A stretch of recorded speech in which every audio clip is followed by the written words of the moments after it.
cuenta que después de la pandemia el término salud mental se puso de moda.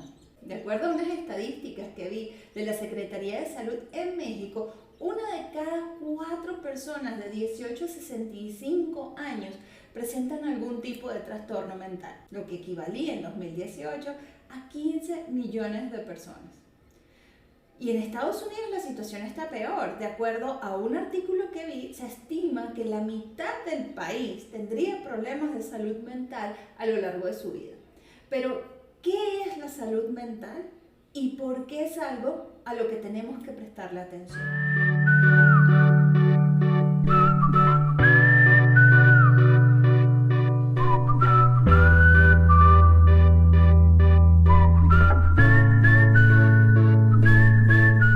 Bienvenido a otro episodio de Reta tu Status Quo. Yo soy Yani.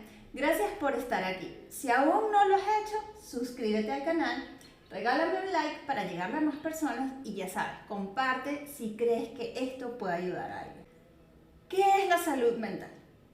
De acuerdo a la revista Medline Plus, la salud mental está relacionada con nuestro bienestar emocional, psicológico y social. Y textualmente dice así: es la forma en que pensamos, sentimos y actuamos cuando enfrentamos la vida. También es la que nos ayuda a determinar cómo manejamos el estrés, cómo nos relacionamos con los demás y cómo tomamos decisiones. Además, afecta todas las etapas de la vida: la niñez, la adolescencia, la adultez y la vejez. Me parece maravilloso que este tema ya no sea un tabú y hoy vamos a hablar de esto a calzón quitado. Todos podemos reaccionar de una manera desagradable ante algo que no nos gusta y el que diga lo contrario miente.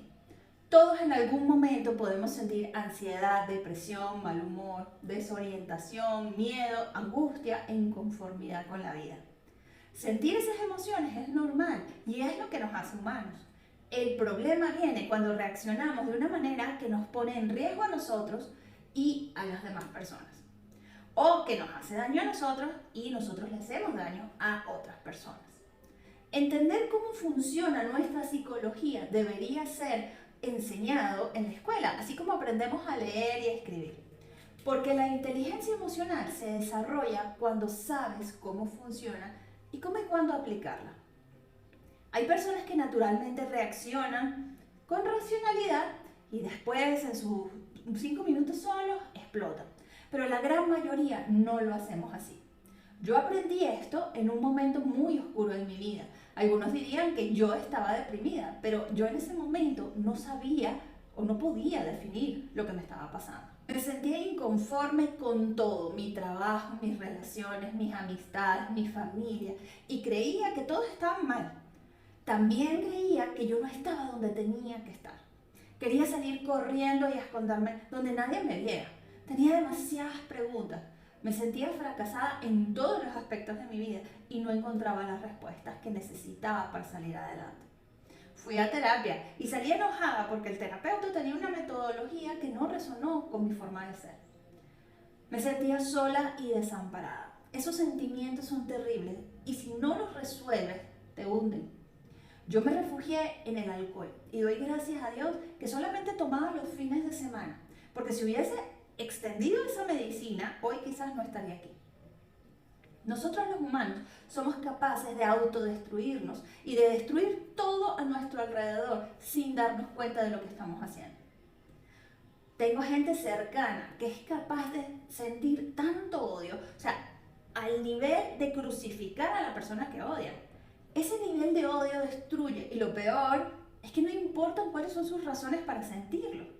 Sentir ese nivel de odio siempre consume al que lo siente. Pero bueno, cada quien tiene que vivir las consecuencias de su comportamiento y nadie puede rescatar a nadie. Y yo no pretendo rescatarte, pero te quiero dejar algunas pistas para que uses tu conciencia para discernir lo que te ayuda a crecer de lo que te destruye. De hecho, Freud se dio cuenta de que el ser humano era por naturaleza el animal más violento y peligroso de todo el planeta. ¿Y por qué? Porque era capaz de causar el dolor más abominable simplemente por placer. Por eso él pensaba que lo ideal era quitarle al ser humano la capacidad de decidir y de pensar y que debíamos ser controlados todo el tiempo, de alguna manera. Si miras la historia podrás darte cuenta de que, bueno, pues él no estaba fuera de la realidad. Fueron seres humanos también los que torturaron y crucificaron a Jesús sin ninguna necesidad. Pero él venía de la Primera Guerra Mundial y esa fue la guerra más sanguinaria de nuestro planeta. Hay personas que simplemente no pueden controlar sus impulsos asesinos y sus razones son las que las llevan a tomar esas acciones. Por alguna razón se crearon los mandamientos y después se tuvieron que decretar los derechos humanos por la ONU, porque no pudimos simplemente respetarnos los unos a los otros. Pero pienso que todos podemos autorregular, podemos tener moral y respetar a los demás. Ojo, no te estoy diciendo que tienes que estar de acuerdo con el asesino o el violador. Estoy diciendo que la justicia se tiene que encargar de enjuiciar a la gente que hace daño. No es necesario que tú cargues con esos sentimientos, porque esos sentimientos al final te van a destruir a ti. Entonces, ¿cómo te regulas? ¿Cómo controlas tus instintos violentos y salvajes? ¿Cómo evitas lastimarte a ti y a los demás? Primero que nada, tienes que saber qué tipo de emociones estás sintiendo y que sientes seguido. Es difícil ponerle nombre porque normalmente generalizamos nuestras emociones. Hacemos algo así, dice, esa persona es un hipócrita. Y yo te pregunto, ¿pero por qué tú crees que esa persona es hipócrita? Si no sabes responder esa pregunta, entonces pueden pasar dos cosas. Una es que no sabes lo que significa la palabra que estás usando.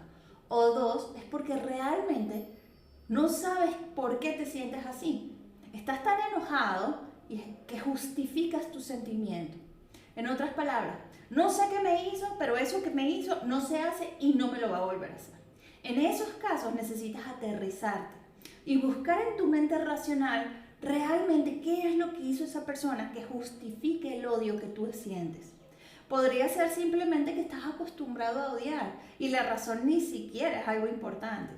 Si tú crees que algo es, ya es. Las emociones son difíciles, pero los problemas de salud mental mandan señales. Y esos son como unos signos, como unas advertencias. Y a eso tú le vas a poner atención. Y aquí yo te voy a compartir algunas de las señales que saqué de ese mismo artículo de Medline. Y tú vas a identificar si tienes algunas de estas señales en tu día a día. El número 1 es cambios en tus hábitos alimenticios o de sueño. No dormir. Aislarte de las personas y actividades que disfrutas. Tener nada o poca energía. Sentirte vacío o como si nada importara. Tener dolores y molestias inexplicables en el cuerpo. Sentirte impotente o sin esperanza. Fumar, beber o usar drogas más de lo normal, más de lo habitual, más de lo social. Sentirte inusualmente confundido, que se te olviden las cosas, que estás enojado o estás molesto o estás preocupado o asustado. Tener cambios de humor severos que causen problemas en tus relaciones, que discutas todo el tiempo. Tener pensamientos y recuerdos que no puedes sacar de tu cabeza, que todo el tiempo estás pensando en la misma historia, que ya pasó hace mucho tiempo. Escuchar voces o creer cosas que no son ciertas.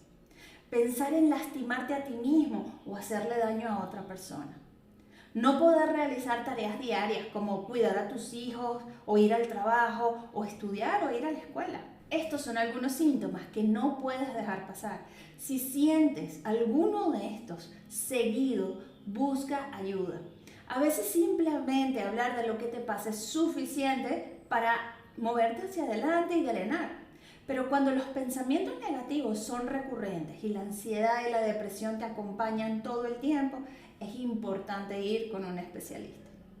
Yo diseñé una metodología que te lleva de la mano en el conocimiento de ti mismo y que te entrega herramientas y estrategias que te ayudarán a resolver esos sentimientos que no sabes por qué los tienes.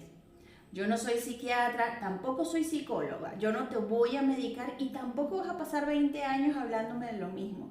Mi intención es darte conocimientos que puedes poner en práctica para salir adelante. Pero no es reemplazo de tu tratamiento si estás en uno. Esto es un complemento. Yo creo que no llegamos a esta vida para sufrir. Vinimos a vivir, a crecer, a aprender y a hacer que cada experiencia nos haga mejores seres humanos. Pero no podemos pensar que somos superhumanos, porque no somos Dios. Estamos llenos de defectos y eso está bien, eso es lo que nos hace únicos e irreemplazables.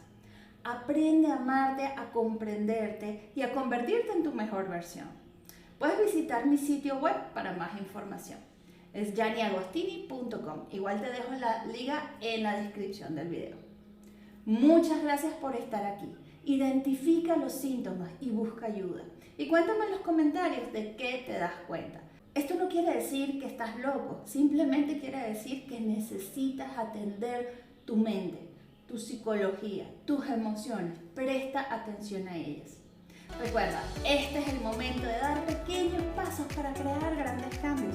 El planeta necesita que despiertes tu creatividad, tu solidaridad, empatía y compasión para que puedas compartir eso que solo tú puedes hacer.